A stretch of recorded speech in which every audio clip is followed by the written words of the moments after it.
What's up sa inyo mga tol? Ako nga pala to si Jet. Welcome kayo dito sa aking page, Jet of All Trades. So today magre-review ako ng sapatos. Ang brand niya ay The 100% at meron siyang kakulab dito sa sapatos na to. Ang kakulab niya dito ay isang sikat na rap group na ang pangalan ay 1096 Gang. So sa mga hindi nakakaalam, ang 1096 Gang ay taga Mandaluyong.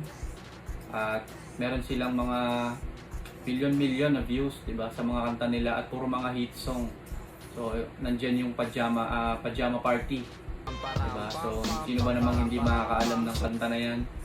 Halos lahat ata tayo alam yung kanta na 'yan. So nag-release itong The 100% ng collab kay 1096 Gang. At ito yung sapatos na 'yon, ito. So i-review natin 'to, bibigyan natin ng honest na reaction sa mga material, sa mga ginamit, sa mga freebie. So magbibigay tayo ng reaction. So let's go!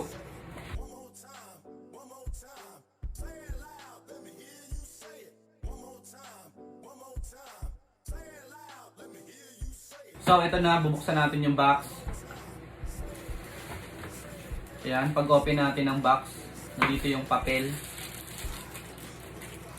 Bubungad agad sa atin itong tatlong free laces. Grabe no, tatlo, hindi isa kundi tatlo yung free niya na pwede mong pagpilian.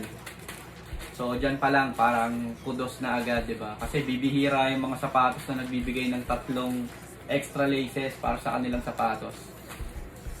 So ito yung pinaka shoes niya. Ayan. Ang colorway niya ay meron siyang purple, yellow and green.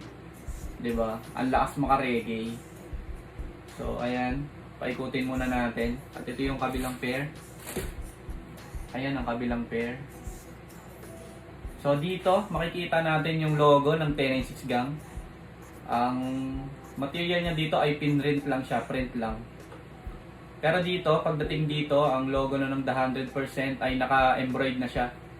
So sobrang solid dyan. Pero sana in-embroid na rin nila to eh. Itong ng 1096 Gang na yan, print lang siya. So pagdating naman dito sa tang, yan. Nandyan din yung logo ng collab nilang dalawa, 1096 Gang at The 100%. Kabilaan yan hanggang sa loob. Tapos, dito rin, meron ding branding dito na naka-emboss. Yan, may branding yan dyan, The 100%. At logo dito, The 100%, The 100%. Dito naman sa loob, pagdating naman sa loob guys, yung insole niya. So yung insole niya ay may print. Ayan o. 'Di ba? Print din siya at may logo din dito sa likod ng The 100%. Ayan. Meron siyang garter na supporter sa loob. Ayan. Meron siyang garter na supporter sa loob.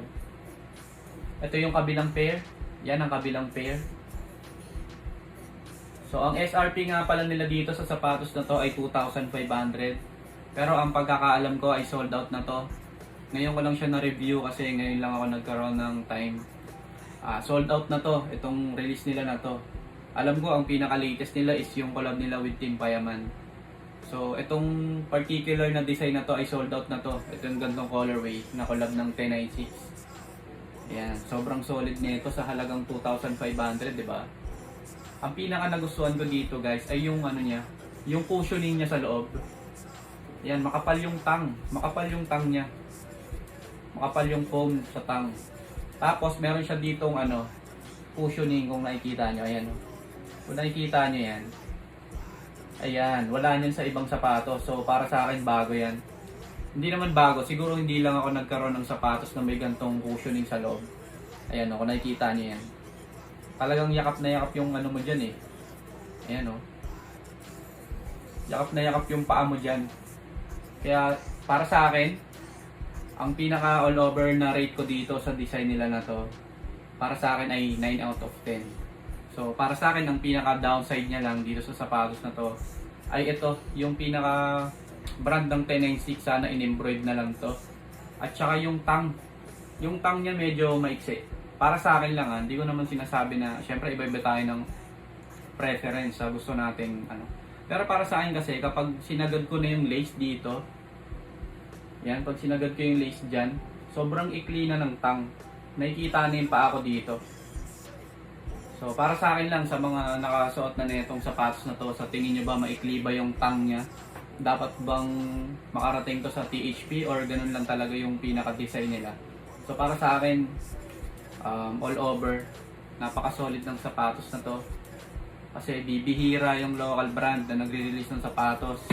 Alam naman natin na napakahirap i-market ng sapatos kasi karamihan ng mga Pinoy, alam nyo na wala ring budget. So eto sa halagang 2,500, kung mapag-iipunan mo naman at saka yung quality niya kasi talagang kaya nang sumabay, di ba?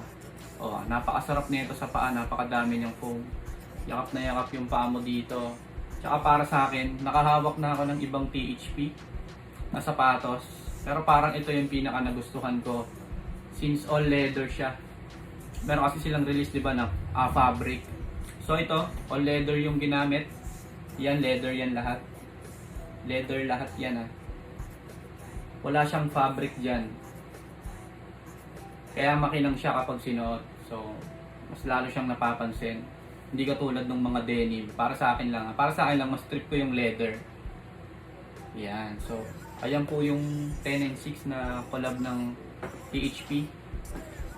Sa mga gustong bumili na itong sapatos na to, i-follow nyo sila sa kanilang page. Siyempre, the 100%. Follow natin sila sa kanilang page. Hindi po ito sponsored video. Pero sana makatulong to sa pagpili or sa pagkumbinse sa inyo na bilhin tong sapatos na to. Dahil sa lagang 2,500, sobrang solid na.